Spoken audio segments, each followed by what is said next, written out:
PM Vishwakarma hot 2026 ಕಾರ್ಯಕ್ರಮಕ್ಕೆ ದೆಹಲಿಯಲ್ಲಿ ಇಂದು ಕೇಂದ್ರ ಎಂಎಸ್ಎಂಇ ಖಾತೆ ಸಚಿವ ಜಿತಿನ್ ರಾಮ್ ಮಾಂಝಿ ಚಾಲನೆ ನೀಡಿದರು.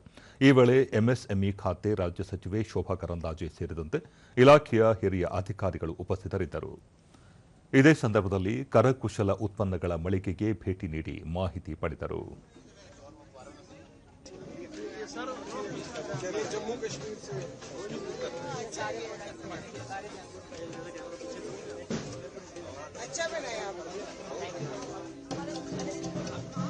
High Commissioner of the Republic of Rwanda, Mr.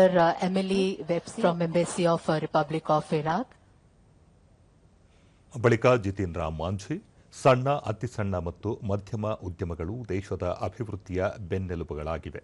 PM Vishwakarma ಯೋಜನೆಯು ದೇಶದಲ್ಲಿ ನಿರುದ್ಯೋಗ ಸಮಸ್ಯೆ ನಿವಾರಣೆಗೆ ಪೂರಕವಾಗಿದೆ. ಈ ಪ್ರದರ್ಶನ ಮೇಳ ಕುಶಲಕರ್ಮಿಗಳು ತಮ್ಮ ಉತ್ಪನ್ನಗಳನ್ನು ಬ್ರ್ಯಾಂಡ್ ಮಾಡಲು ಮತ್ತು ಮಾರುಕಟ್ಟೆ ವಿಸ್ತರಿಸಲು ಉತ್ತಮ ವೇದಿಕೆಯಾಗಿದೆ.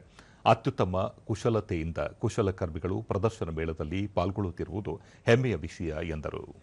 रोजगार का जो सृजन हुआ है वो लगभग 90 लाख का हुआ है. ये बड़ा काम इसमें हो रहा है और इसमें 80% रोजगार ग्रामीण क्षेत्रों में है, क्योंकि भारत ग्राम का देश है. ಶೋಭಾ ಕರಂದ್ಲಾಜೆ ಪಿಎಂ ವಿಶ್ವಕರ್ಮ ಯೋಜನೆಯು ಕುಶಲಕರ್ಮಿಗಳಿಗೆ ತಾಂತ್ರಿಕ ನೆರವು, ತರಬೇತಿ ಮತ್ತು ಸೂಕ್ತ ಮಾರುಕಟ್ಟೆಗಳಿಗೆ ಅವಕಾಶ ಒದಗಿಸಿಕೊಡಲು ಪ್ರೋತ್ಸಾಹ ನೀಡುತ್ತಿದೆ. ಮುಂದಿನ ದಿನಗಳಲ್ಲಿ ಈ ಕುಶಲಕರ್ಮಿಗಳು ಉದ್ಯಮಶೀಲರಾಗಿ ಹೊರಹೊಮ್ಮಲಿದ್ದು ವಿಕಸಿತ ಭಾರತದತ್ತ ರಾಷ್ಟ್ರದ ಪಯಣಕ್ಕೆ ತಮ್ಮದೇ ಕೊಡುಗೆ ನೀಡಲಿದ್ದಾರೆ ಎಂದು ತಿಳಿಸಿದರು. ಕುಶಲಕರ್ಮಿಗಳು ತಮ್ಮ ಕರಕುಶಲ ವಸ್ತುಗಳನ್ನು ರಾಷ್ಟ್ರೀಯ ಮತ್ತು ಅಂತಾರಾಷ್ಟ್ರೀಯ ಖರೀದಿದಾರರಿಗೆ, ಭಾಗಿದಾರರಿಗೆ ಮತ್ತು ಸಾರ್ವಜನಿಕರಿಗೆ ಪ್ರದರ್ಶಿಸಿ ಮಾರಾಟ ಮಾಡುವ ಉದ್ದೇಶವನ್ನು ಈ ಪ್ರದರ್ಶನ ಮೇಳ ಹೊಂದಿದೆ ಎಂದು ವಿವರಿಸಿದರು. एमएसएमई के साथ केवल विश्वकर्मा नहीं रहेंगे.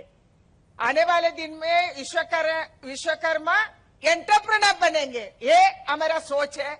इसके लिए जरूर उसके साथ भारत सरकार अभी जोड़ा है, उसको आगे करेंगे. एंड 2047 को आपका बहुत बड़ा हिस्सा, भारत का विकास में बहुत बड़ा हिस्सा बनेगा.